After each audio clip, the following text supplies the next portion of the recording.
Y'all, I'm sitting here with my friend Teri, Linda's daughter. Killing two birds with one stone. That's a little inside joke. Her mother's name was Linda.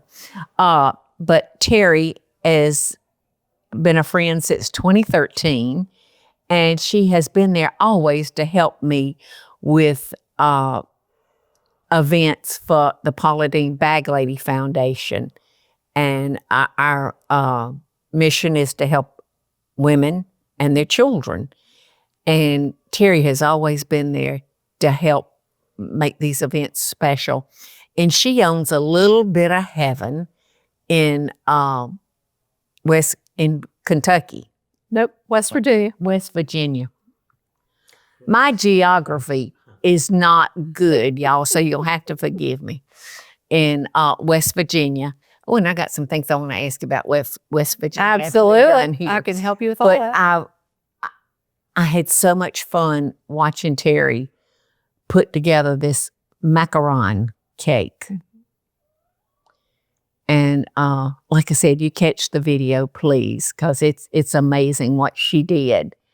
And I just want y'all to know who she is, what she is, and we're going to need your website. Yeah. Where can people go? We can do all that. Teri, to just see what you do.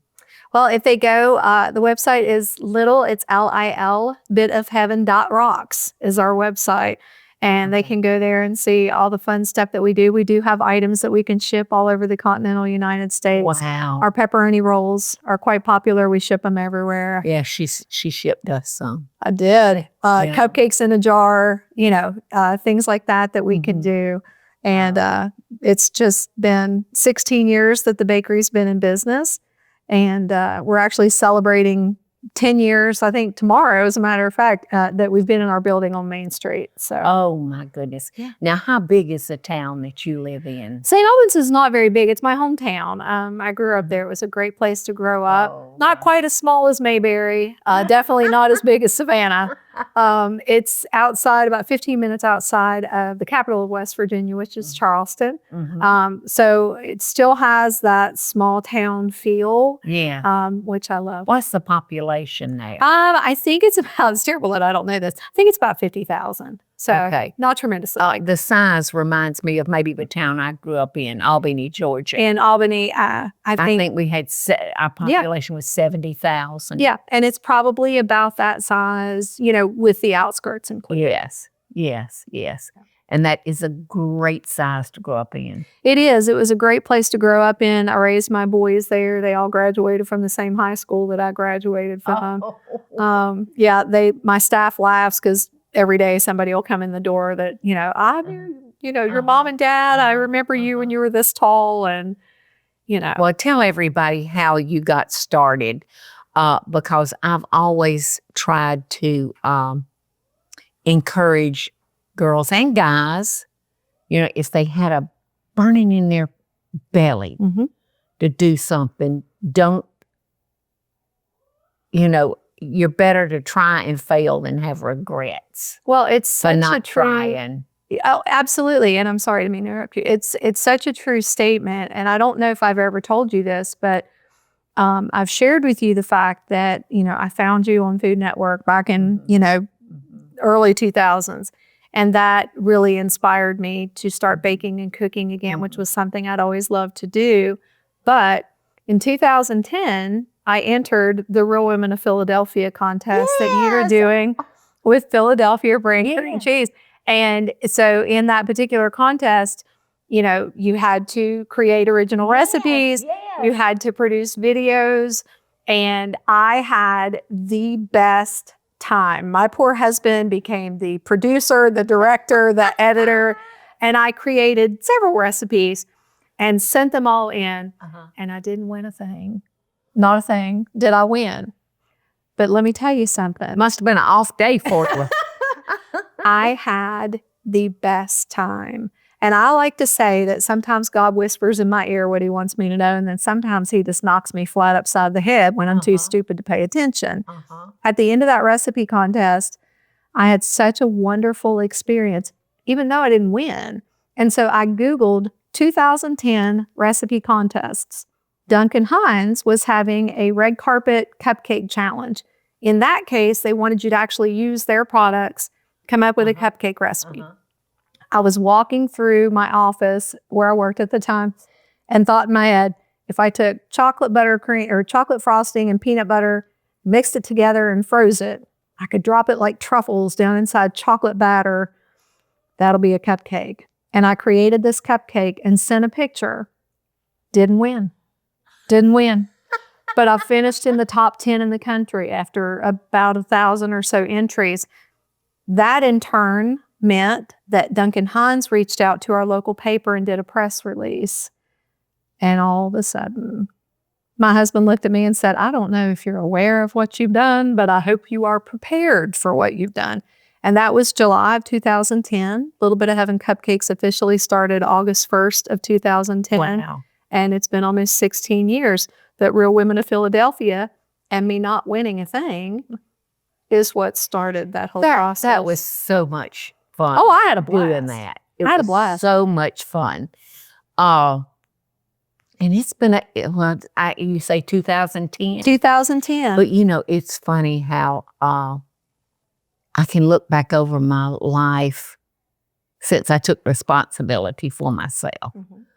I can look back over my life and just see all these God winks. Yeah.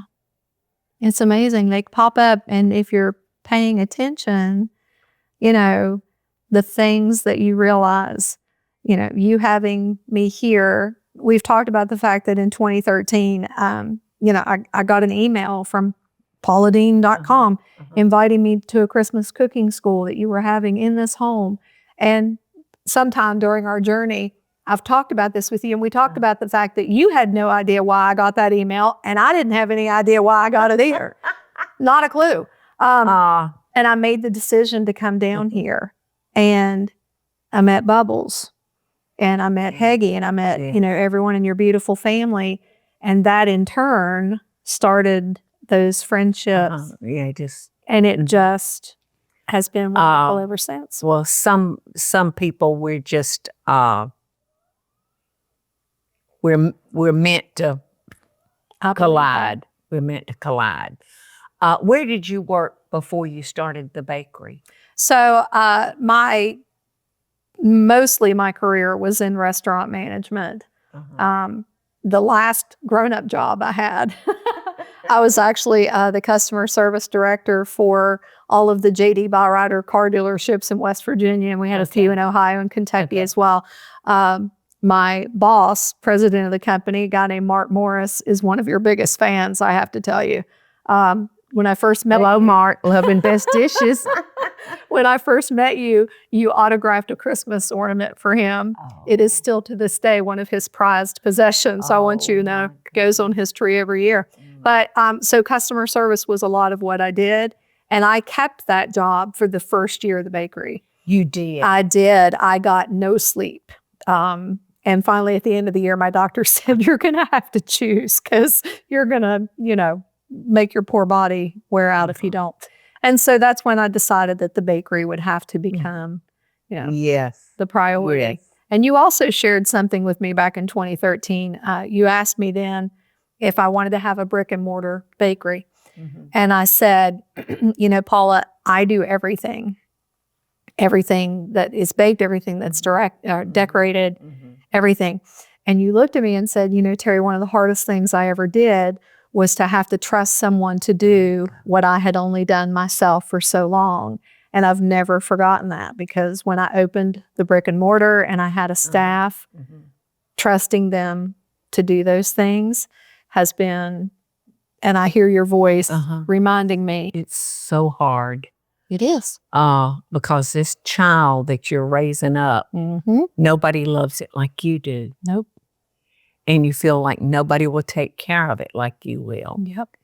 But in order to grow, you have to bring in good people that you can trust. And I have the most wonderful staff. How many staff members? Right now, currently, we have 1, 2, 3, 4, 5, 6. And then we have 2 that are part-time. So 6 pretty much full-time and 2 that are part-time. That's a wonderful number to have to manage.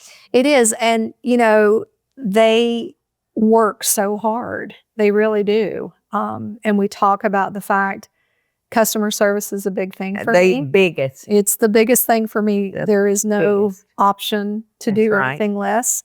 And they step up to that every day. And for my son and my daughter-in-law, working for your mom and your mother-in-law every day, that's a challenge.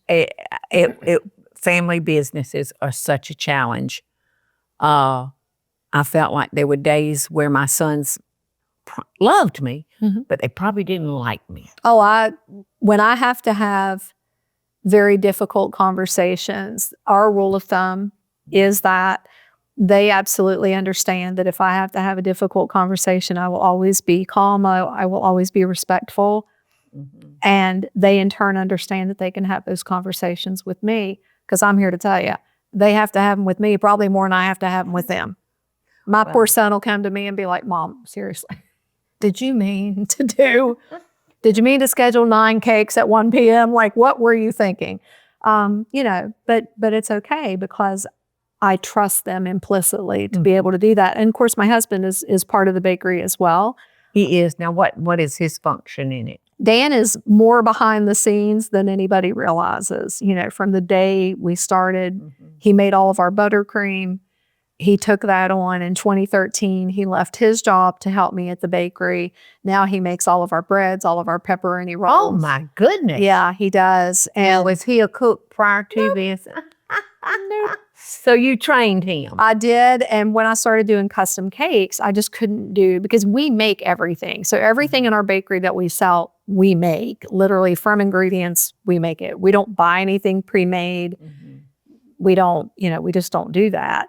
And that is very important to me. I've always said I close the doors first. Yeah, a bakery, in order to enjoy success, you got to be the real deal. You do. And for us, there's so much pride in what we do. And I think sometimes that gets lost. You have to feel good about what you're doing every day. You really do. And I always say food has been my love language. I know that you understand that. And the bakery is just a very large extension of that. Yes, and especially what you serve, sweets. Who doesn't love sweets? Is there somebody out there that doesn't love sweets?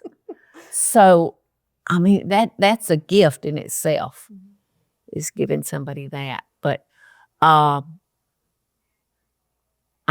just so happy that everybody is going to get to hear your story. Thank you. Because it's important. It's important to those of us that really have beat the odds. I started with $200. Yep. And it lasted me for 6 years before I had to go borrow a penny. So, I think it's important that we encourage others, to, take a chance, but make sure they're calculated risk that you take, not just going out there willy-nilly. Yeah. But make sure it's a calculated risk. I always have friends who say, Teri, I want to open a restaurant, or I want to open a bakery. And I'm like, baby, don't. Sit down and talk to me first. And I always say, if all I had to do was bake and decorate cakes all day, my life would be fabulous. Just the joyous parts of that.